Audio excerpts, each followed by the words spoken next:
नमस्कार, मी पूर्वी भावे। विधानसभा निवडणुकीमध्ये दणदणीत यश मिळवणाऱ्या महायुतीमधल्या भेगा आता स्थानिक स्वराज्य संस्थांच्या निवडणुकांमुळे अगदी स्पष्ट दिसायला लागल्यात, किंबहुना वाढायलाच लागल्यात। 2च दिवसांपूर्वी शिवसेनेच्या मंत्र्यांनी नाराजी नाट्य केलं होतं आणि त्या नाट्यावरती पडदा पडलाय दोन्ही बाजूंनी असंच वाटत असताना काल उपमुख्यमंत्री एकनाथ शिंदे हे अमित शहांच्या भेटीला दिल्लीला गेले आणि तिथे त्यांनी भाजपचे प्रदेशाध्यक्ष रवींद्र चव्हाण यांची तक्रार केल्याचं कळतंय। अर्थात मुंबईला आल्यानंतर या सगळ्यावरती त्यांनी पुन्हा एकदा पडदा पाडलेला आहे। पण तसं असलं तरी सुद्धा ज्यामुळे दोन्ही बाजू नाराज आहेत ते पक्षप्रवेश आता दोन्ही बाजूने थांबणार का? म्हणजे थोडक्यात शिवसेनेतनं भाजपमध्ये जाणारे जे इनकमिंग आहे ते थांबणार का आणि भाजपतनं सुद्धा शिवसेनेत होणारे प्रवेश थांबणार आहेत का?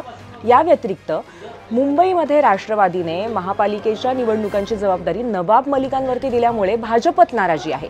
त्या नाराजीचं काय? याच अनुषंगाने आम्ही तुम्हाला आजचा प्रश्न विचारला आणि यावरच आपण चर्चा करणार आहोत 0 आवरमध्ये। भेटूया रात्री 8 वाजता।